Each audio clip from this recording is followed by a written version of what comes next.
नमस्कार, आप देख रहे हैं चंडीगढ़ स्पीक्स और मैं हूं आपकी होस्ट गुरलीन कौर।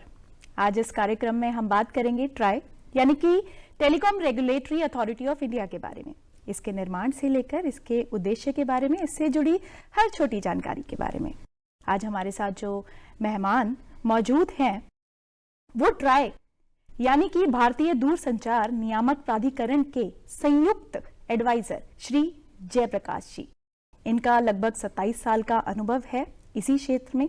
उसके अलावा अन्य सरकारी विभाग जैसे कि BSNL, SSC में इन्होंने बहुत विशेष भूमिकाएं निभाई हैं। आज हम बातचीत करेंगे कि ट्राई कैसे mobile network, internet services, spam calls, spam messages और डिजिटल सुविधाओं को बेहतर बनाता है, कैसे काम करता है और हम तक कैसे पहुंचता है। तो स्वागत करते हैं हमारे आज के मेहमान श्री जयप्रकाश जी का। नमस्कार सर। धन्यवाद। कैसे हैं आप? बहुत।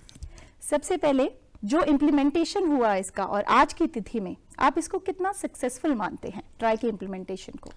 ट्राई का इम्प्लीमेंटेशन 1997 में पार्लियामेंट एक्ट के तहत हुआ था और उस वक्त जो टेलीफोन डेंसिटी थी 1.4 थी, मतलब करीब 1.5 करोड़ सब्सक्राइबर थे। और आज इन 28 सालों में देखेंगे ना, आज हमारे टेलीकॉम सब्सक्राइबर 124 करोड़ हैं। आप इसी से अंदाजा लगा सकते हैं कि आज हमारी टेलीफोन डेंसिटी 86%, मतलब 100 आदमियों पर 86% लोगों के पास मोबाइल हैं आज। और उसमें भी अर्बन में तो 134% है, रूरल में जरूर थोड़ा सा भी 60% है। सरकार उसके लिए भी अपने विभिन्न माध्यमों से प्रयास कर रही है उस टेली डेंसिटी को बढ़ाने के लिए। तो ये अपने आप में डेटा कंजम्पशन की अगर हम बात करें, आज टेलीफोन हमारी लाइफलाइन बन चुका है। Nobody can imagine without the life, without the mobile. So telephone एक हमारा एक रोटी कपड़ा मकान की तरह एक अभिन्न अंग है लाइफ का।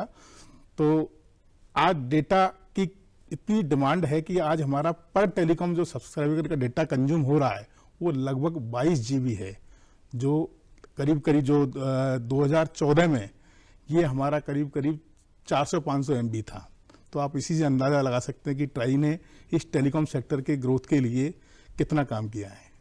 यही आपके जो विचार हैं, यही बातें ग्राफिकल रिप्रेजेंटेशन में हम पेश करते हैं हमारे दर्शकों के लिए। सर, इसके अलावा अपने अनुभव के बारे में बताइए। इंडियन टेलीकॉम सर्विस से 96 बैच से मैं दूरसंचार विभाग में मैंने 98 में ज्वाइन किया था। और उसमें मेरे शुरू में हमारा 2 साल की ट्रेनिंग थी। उसके बाद मैं BSNL में विभिन्न पदों पे काम किया था। और उसके बाद 2010 में जो हमारा मेरा पेरेंट कैडर है डिपार्टमेंट ऑफ टेलीकम्युनिकेशन, उसके एक फील्ड यूनिट है LSA जो जयपुर में स्थित है। 2 साल उसमें मैंने लाइसेंसिंग यूनिट में काम किया था, जो कि फील्ड यूनिट है बेसिकली। और 2012 से 2016 तक मैं सेंट्रल डेपुटेशन पे कर्मचारी चयन आयोग, जो भारत सरकार की नॉन गजेटेड ग्रुप B और ग्रुप C और ग्रुप D की जो भर्तियां करता है, उसका मैं रीजनल डायरेक्टर था सेंट्रल रीजन का, जो कि उसका जुरिडिक्शन जो था बिहार और यूपी का था। तो 4.5 साल मैंने करीब वहाँ काम किया।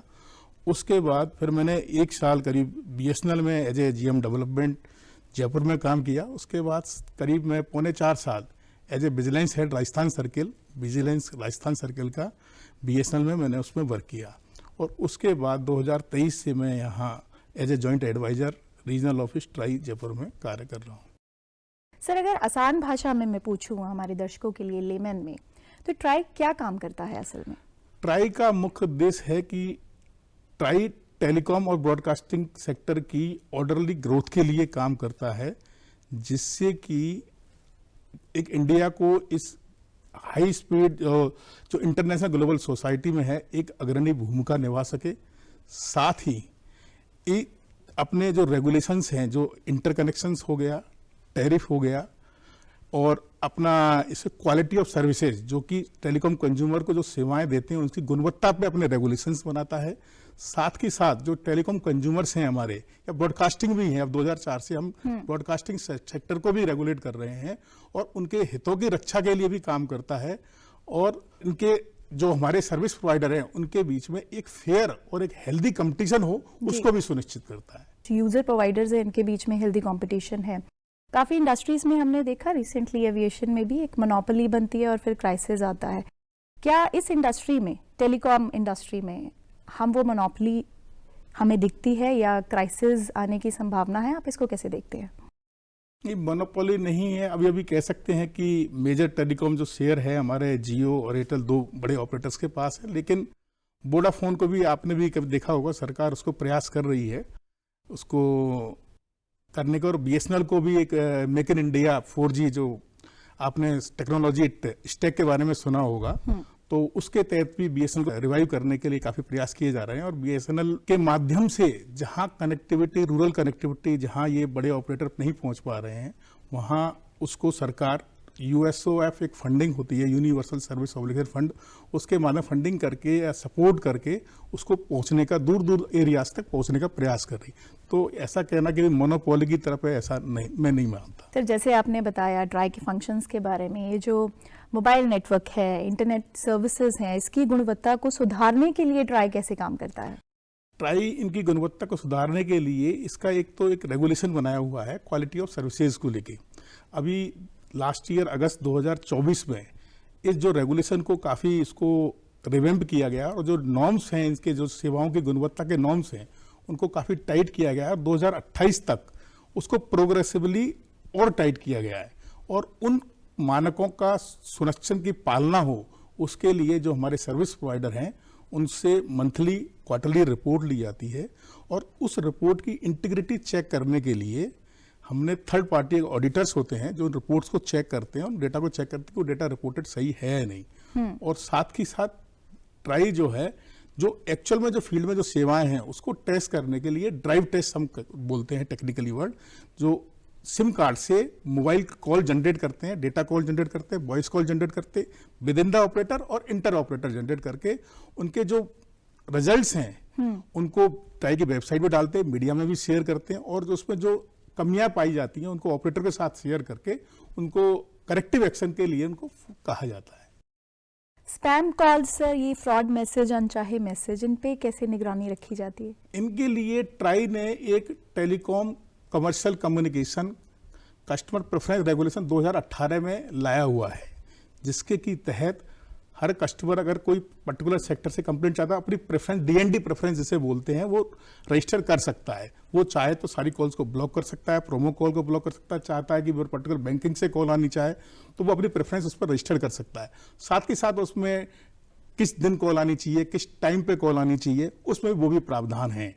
लेकिन अगर कोई कस्टमर, कोई बैंकिंग ने सपोज उसमें बैंकिंग को ब्लॉक कर रखा है और आप किसी बैंक के कस्टमर हैं, तो आपने कंसेंट दे रखते हो, बैंक उस प्रेफरेंस को ओवरराइड करते हुए उसको कॉल कर सकता है। लेकिन अभी तक क्या हो रहा था कि जो डीएनडी प्रेफरेंस होना एक अलग हो गया, लेकिन अभी भी 10 डिजिट नंबर से लोग काफी परेशान थे। तो इसी के लिए अभी ट्राई ने अभी काफी सारे अमेंडमेंट पिछले एक साल में लाए हैं, और उन एक्शंस की, उस अमेंडमेंट की वजह से आप को बताने में ये बड़ी खुशी है कि पिछले एक साल में 21 लाख मोबाइल नंबरों को ब्लॉक किया गया है, और 1 लाख एंटिटी जो स्पैम भेजने में लिप्त हैं उनको ब्लैक लिस्टिंग किया गया है। बाकमाल। मुख्य उद्देश्य सर आपने बताया ट्राई का कि जो यूजर्स हैं उनके राइट्स को प्रोटेक्ट करना, उनके हितों को बचाना, ये कैसे संभव? टेलीकॉम टैरिफ है तो उनको एक रीजनेबल प्राइस पे अफोर्डेबल सर्विसेज मिलनी चाहिए, नॉन डिस्क्रिमिनेटिव बेसिस पे उनको सर्विस मिले, ये इंश्योर करता है। जैसे अभी आपने कुछ समय पहले देखा होगा कि 28 दिन के पैक आया करते थे, तो टेलीकॉम जो हमें कंज्यूमर आउटरीच प्रोग्राम कंज्यूमर के साथ करते हैं, तो अक्सर ये डिमांड आती थी कि 28 दिन का क्यों, 30 दिन का क्यों नहीं। तो इसी फीडबैक को काम करते हुए अभी 2 साल पहले ही ट्राई ने एक डायरेक्शंस दिया कि सारे ऑपरेटर्स को कि एक 30 दिन का भी पैक हर कैटेगरी में उनको मैंडेटरी है। तो इसी तरह अभी अपने लास्ट ईयर दिसंबर में आपने देखा होगा कि पहले जो प्लान्स अभी आ रहे थे अपने रिसेंटली, उसमें कॉम्बो प्लान था, डेटा भी मिक्स था। लेकिन अक्सर हमारे सीनियर सिटीजन्स हैं या गांव में जो लोगों को डिमांड थी कि हमको डेटा की जरूरत नहीं होती, why we should pay the for data also, तो उन्हीं को डिमांड को रखते हुए अभी रिसेंटली ट्राई ने सबको उनको डायरेक्ट किया कि आप एक प्लान, वॉइस ओनली प्लान भी आप जारी करेंगे। तो इस तरह ट्राई समय समय पर कंज्यूमर की उनको इंटरेस्ट को रखते हुए अपने नियम जारी करता है। क्योंकि टैरिफ्स अभी काफी इतने कि अभी फॉरविरेंस में है, क्योंकि टैरिफ अभी जो बेंचमार्क है उससे ऑलरेडी कम है, एनफ कंपटीशन है, इसलिए अभी ट्राई इसको फॉरविरेंस में रखा हुआ है टैरिफ्स को।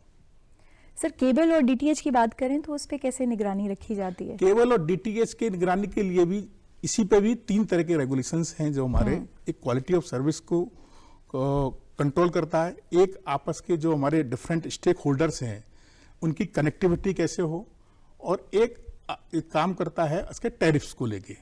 और इन जो हमारे जो इसमें ब्रॉडकास्टर्स हैं, मोबाइल जो डिस्ट्रीब्यूशन प्लेटफॉर्म ऑपरेटर्स हैं, जो लोकल केबल ऑपरेटर या मल्टी सर्विस ऑपरेटर जिनको बोलते हैं, उनको के लिए भी ऑडिट का प्रावधान किया गया है। जो हमारे एम्पैनल ऑडिटर्स होते हैं उनको हर साल में एक बार उनको ऑडिट कराना कंपलसरी है।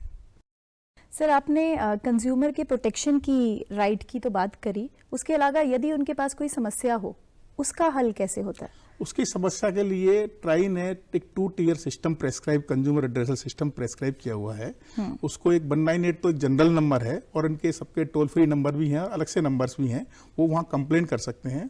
जब कंप्लेंट करेंगे तो उनको सारे जो सर्विस प्रोवाइडर हैं उनको मैंडेट किया गया है कि आप उनको एक डॉकेट नंबर देंगे और समय सीमा बताएंगे कि टेंटेटिव टाइम कितने टाइम में आप कंप्लेंट को रिजॉल्व करेंगे। अगर कोई कंज्यूमर उस कंप्लेंट से, रिड्रेसल से सेटिस्फाइड नहीं है, असंतुष्ट है, तो वो उसकी अपील कर सकता है। अपील के लिए 198 या उसके और अपीलेट ऑफिसर्स के नंबर वो वेबसाइट पे और ट्राई की वेबसाइट पर भी उसकी लिंक प्रोवाइड की गई है। तकरीबन कितने वक्त तक ये कंप्लेंट रिड्रेसल हो जाता है? नॉर्मली 95% 3 दिन में उनको करनी होती है percent complaint. 95% complaint are to be resolve with in 3 days. उसके मानक है, क्वालिटी ऑफ सर्विसेज में आता है कि इतने परसेंट कंप्लेंट, 85% कंप्लेंट कुछ 24 आवर्स में, और कुछ 3 डेज में। I think 95% complaint they have to resolve. DND app के बारे में कुछ बताइए, वो कैसे? डीएनडी ऐप भी एक, जो मैंने अभी बताया कि टेलीकॉम कमर्शियल कम्युनिकेशन एक्ट जो रेगुलेशन है, उसमें स्पैम कॉल को जो लोग डीएनडी प्रेफरेंस रजिस्टर करते हैं, तो वो डीएनडी ऐप के थ्रू उसमें अपनी प्रेफरेंस रजिस्टर कर सकते हैं। वो प्रेफरेंस ऑनलाइन अपडेट होती है, और जब चाहे अपना जो टेलीकॉम कंज्यूमर है उस प्रेफरेंस को मॉडिफाई कर सकता है। और साथ में उसमें अपनी, अगर किसी को कोई स्पैम कॉल आती है, उसको लगता है कि स्पैम कॉल है, तो उसको कंप्लेंट भी कर सकता है। उस कंप्लेंट को वो ट्रैक कर सकता है कि उसकी कंप्लेंट का स्टेटस क्या है। और साथ ही साथ एक तीसरा प्रोविजन और है उसमें कि जो आप मैसेजेस जो आते हैं हमारे पास, हमें ये नहीं पता वो ये मैसेज आ कहाँ से रहा है, तो उसमें एक हेडर्स बोलते हैं, उसको जानकारी ये किस स्टेट में किस ऑपरेटर के थ्रू वो जो सेंडर है वहाँ रजिस्टर्ड है, उसकी जानकारी हम पा सकते हैं। क्या कोई और ऐप भी है सर इस सिलसिले में जिससे? ट्राइड एक डीओटी का एक और है, वो बेसिकली फ्रॉड्स के लिए है, संचार साथी ऐप है, जो सेंट्रिक ऐप है, और अभी काफी चर्चा मीडिया में चर्चाओं में था। आपने देखा भी होगा कि इसको सरकार ने उसको कंपलसरी, सारे जो अपने हैंडसेट मैन्युफैक्चरर को कंपलसरी कहा था कि आप उसको प्री इंस्टॉल करें, लेकिन अभी उसको थोड़ा सा सेटबैक, लेकिन वो काफी उपयोगी ऐप है। और उस ऐप के माध्यम से आप ये जान सकते हैं कि मैं जैसे अपना नंबर दिया तो मेरे नाम से इस केवाईसी से कितने टेलीफोन नंबर्स काम कर रहे हैं। पहले क्या होता था कि हमने अपने केवाईसी का या तो मिसयूज हो गया, या हमने कभी किसी को सिम अपना केवाईसी दिया और हमें पता नहीं है कि मेरे नाम से कितने काम कर रहे हैं। तो वो आपको उस ऐप के थ्रू ये पता लग जाएगा कि आपके यहाँ कितने कनेक्शंस आपके नाम से काम कर रहे हैं। आप उनको ब्लॉक कर सकते हैं, चाहे जो नंबर आपसे संबंधित नहीं है उसको ब्लॉक कर सकते हैं। और दूसरा, आप जो नंबर आपके खो जाते हैं या लॉस्ट हो जाते हैं उनको आप रिपोर्ट कर सकते हैं। आपको जानकर बड़ी बताते हुए खुशी है कि हमारे अभी तक ऐप के माध्यम से करीब 21 लाख मोबाइलों को ट्रेस किया जा चुका है। और जो आपके पास कॉल्स आती हैं जो लगता है आपको फ्रॉड है, तो आप as a vigilant customer, vigilant उपभोक्ता के नाते आपकी जिम्मेदारी है कि आप उसको रिपोर्ट करें। और इन नंबरों के रिपोर्ट के आधार पर भी करीब 42 लाख नंबरों को डिपार्टमेंट टेली कम्युनिकेशन ने ब्लॉक किया है। सर, विकास की बात करते हैं, काफ़ी विकास हुआ है टेलीकॉम में भी, 5G की बात हो रही है, कुछ देशों में 8G की भी बात हो रही है। तो बाकी के देश ज़्यादा आगे हैं या हम ज़्यादा पीछे हैं? आप इसको कैसे? नहीं, बिल्कुल एट पार चल रहे हैं, ऐसा कुछ नहीं है। सो विकास आने की उम्मीद है? बिल्कुल एट पार है। टेलीकॉम के भविष्य के बारे में बताइए। टेलीकॉम का भविष्य तो अब आप देख ही रहे हैं कि जिस तरह का डेटा का कंजम्पशन बढ़ रहा है। आप अभी हमारा 22 GB है, लेकिन हम एक्सपेक्ट कर रहे हैं 2030 तक 60 GB तक पहुंच जाएगा। तो आजकल तो टेलीकॉम हमारा बैकबोन है, तो एवरीथिंग इज, अगर एक दिन के लिए भी शट डाउन कर दे तो आप इमेजिन कर सकते क्या होगा। सर, आपने बिल्कुल सही बात कही कि टेलीकॉम जो है वो बैकबोन है, रेगुलेटरी बॉडी है। क्या ये रेगुलेशन, ये निगरानी सोशल मीडिया पर भी है? नहीं, सोशल मीडिया पे अभी ट्राई के अधिकार क्षेत्र में नहीं है। सोशल मीडिया हुआ है, OTT हुआ है, इन पे ट्राई का भी। सर, अपने अनुभव के बारे में बताइए कि आपका अनुभव जो दूरसंचार क्षेत्र में, जैसे मैंने बात की 27 साल का, और उसके बाद अन्य विभाग भी हैं जो BSNL, SSC, क्या फ़र्क था? सबके अपने अपने डोमेन है। वहाँ जो SSC कर्मचारी चयन आयोग में मैंने एज रीजनल डायरेक्टर, वहाँ उसका मेन उद्देश्य था कि एग्जाम जो हम रिक्रूटमेंट करते थे उसमें ट्रांसपेरेंसी इंश्योर करना और सबको फेयर रिक्रूटमेंट में वहाँ एक अलग रोल था। सर, रोल की बात हो रही है तो चैलेंजेस के बारे में भी बताइए। अलग अलग डिपार्टमेंट्स में क्या क्या चैलेंजेस हैं जिनसे हम जानू नहीं है या जो हमें नजर नहीं आते हैं? चैलेंजेस तो बहुत हैं काम करने के लिए।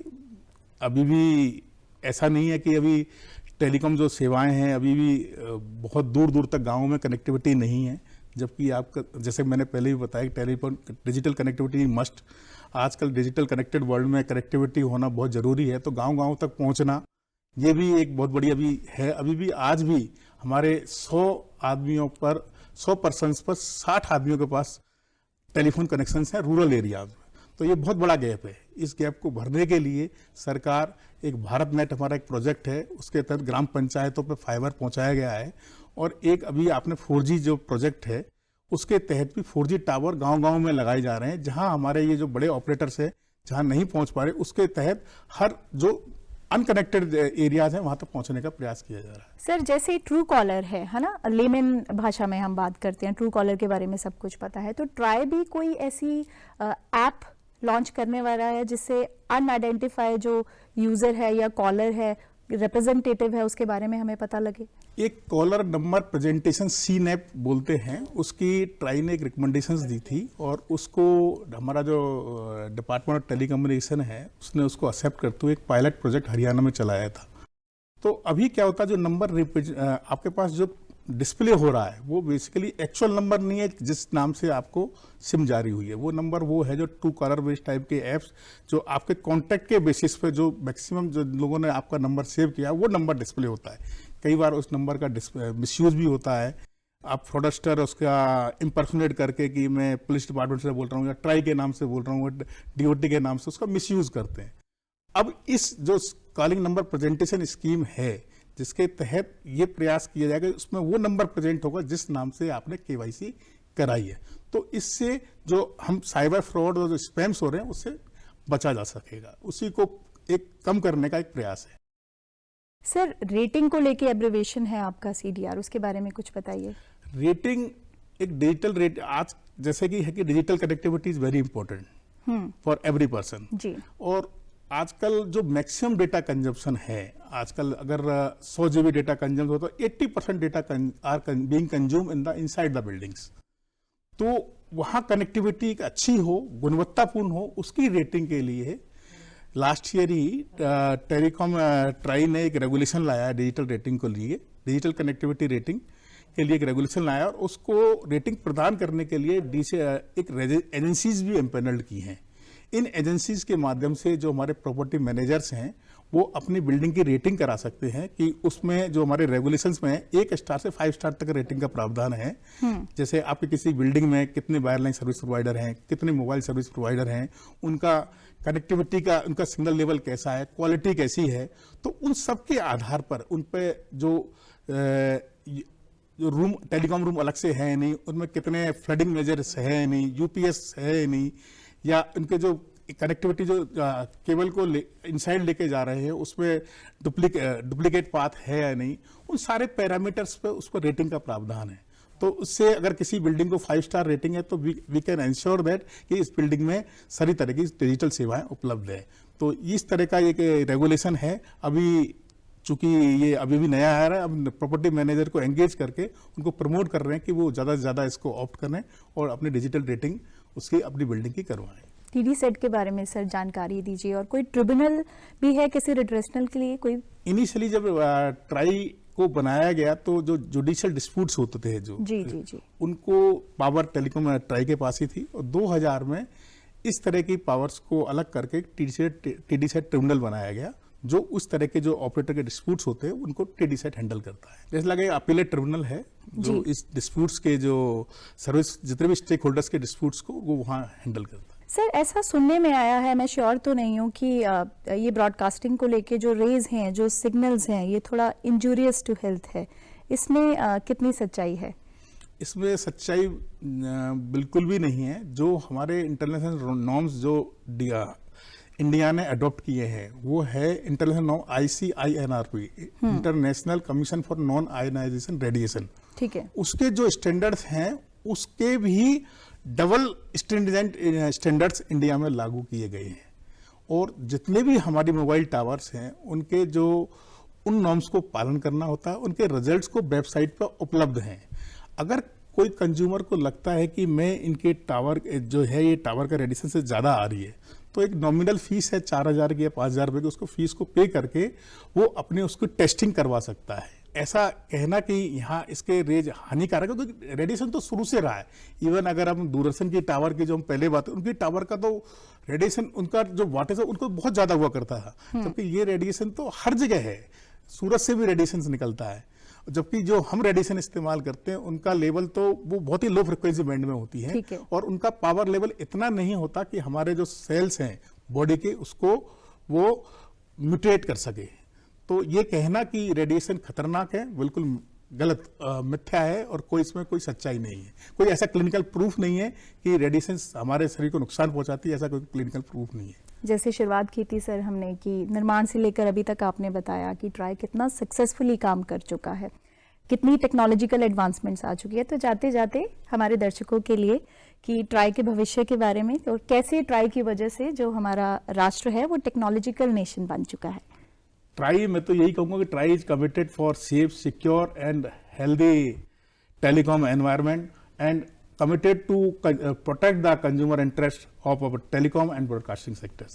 बहुत बहुत धन्यवाद सर। ट्राई ने एक डिजिटल पावर के रूप में हमारे देश का नाम रोशन किया, और आगे भी यही उम्मीद करते हैं। आपने बहुत ही महत्वपूर्ण बातें बहुत ही सरल तरीके से समझाई, और उम्मीद करते हैं कि हमारे दर्शकों को भी समझ आई होंगी। बहुत बहुत धन्यवाद सर। धन्यवाद। ऐसे ही महत्वपूर्ण विचारों के लिए देखते रहिए हमारा चैनल, जुड़े रहिए हमारे चैनल के साथ। अगली बार फिर हाजिर होंगे नए चेहरे के साथ, नई बातों के साथ, नई जानकारी के साथ। जाते जाते मैं आपको एक बार फिर याद दिला दूं कि हमारे प्रोग्राम्स जो डीडी चंडीगढ़ है, डीडी हरियाणा है, डीडी पंजाबी है, ये सब सैटेलाइट प्लेटफॉर्म्स पर अवेलेबल है। इसके अलावा OTT प्लेटफॉर्म वेव पर भी आप हमें देख सकते हैं, सोशल मीडिया प्लेटफॉर्म्स पर आप हमें देख सकते हैं।